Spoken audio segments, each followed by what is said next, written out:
నా పేరు జిఎస్ రాజేశ్వరరావు. ఉద్దేశం అనేటువంటిది మీకు ఇప్పటికే ఆహ్వానంలో తెలియజేయడం జరిగింది.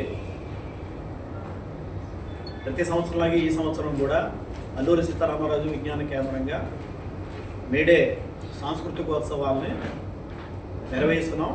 అది ఏప్రిల్ 25వ తారీఖున మేము నిర్వహిస్తున్నాం.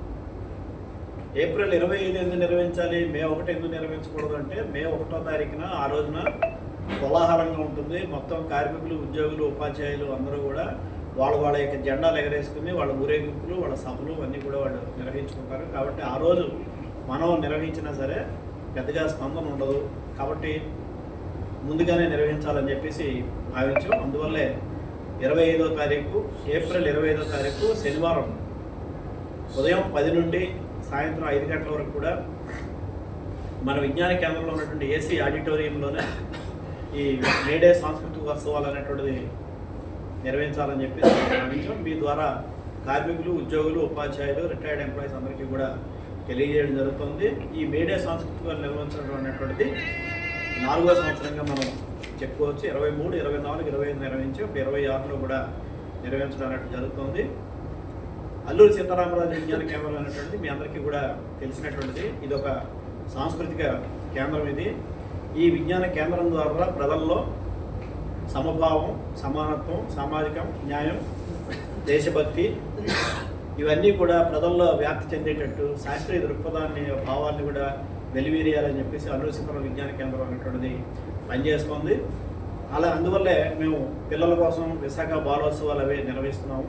మహిళల కోసం మహిళా దినోత్సవ సంబరాలు నిర్వహించాము.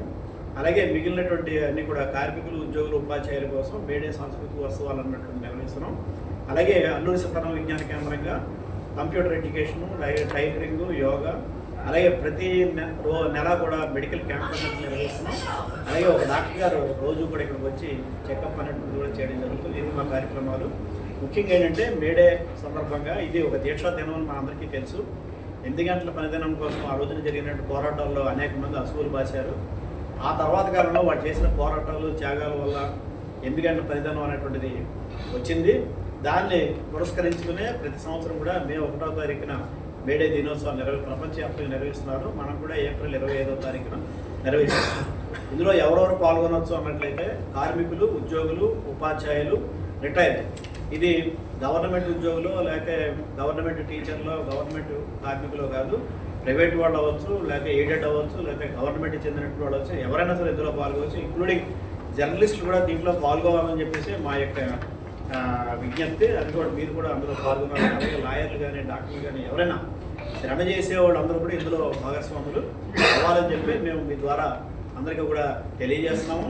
అలాగే ఏంటంటే మనం అయితే ఎవరు పాల్గొన్నా సరే ఇందులో మేము పేర్కొన్నట్టుగా ఇందులో పాటలు పాడచ్చు, డ్యాన్సులు చేయొచ్చు, లేకపోతే మేము లఘునాటికి వేయచ్చు, మిమిక్రీ చేయొచ్చు, మైమ్ చేయొచ్చు, పోలాటాలు ఆడచ్చు. ఏం చేసినా సరే కార్మికుల సమస్యల మీద అవి ఉంటే బాగుంటుంది. అలాగే అభ్యుదయ భావాలు కలిగినటువంటి కళారూపాలు ఉండాలని చెప్పేసి మా యొక్క విజ్ఞప్తి. కాబట్టి పాల్గొనే వాళ్ళందరూ కూడా వీటిని గమనంలో పెట్టుకుని ఆ రకంగా పాల్గొంటే బాగుంటుందని చెప్పేసి ఉదయం నుంచి సాయంత్రం వరకు కూడా నిర్వహిస్తున్నాం. కాబట్టి మధ్యాహ్నం లంచ్ అనేటువంటిది అందరికీ కూడా భోజన ఏర్పాటు అనేటువంటి కూడా ఉంది. కాబట్టి ఈ పత్రికా విలేకరుల సమావేశం ద్వారా మేమందరికీ కూడా ఈ నగరంలో ఉన్నటువంటి కార్మికులు, ఉద్యోగులు, ఉపాధ్యాయులు, రిటైర్డ్ వాళ్ళందరికీ కూడా ఖచ్చితంగా దీంట్లో పాల్గొని దీన్ని జయప్రదం చేయాలని చెప్పేసి మేము కోరుతున్నాము. అలాగే ఇప్పటికే మెసేజ్ చాలా మటుకు వెళ్ళిపోయింది. ఇప్పుడు పోస్టర్లు కూడా వేసాము. పోస్టర్లు వేసి ship yard, steel plant, BHPV, zinc, HPCL, railway, LIC అన్నిటికీ కూడా ఈ పోస్టర్లు కూడా పంపించడానికి జరిగింది. అలాగే వాట్సాప్ మెసేజ్ ద్వారా తెలియజేస్తున్నాము. మీరు కూడా కొంత దీనికి ఎక్కువ ప్రాచుర్యం ఇచ్చినట్లయితే మరింత ఎక్కువ మంది పాల్గొనడానికి అవకాశం ఉంటుందని చెప్పేసి మా యొక్క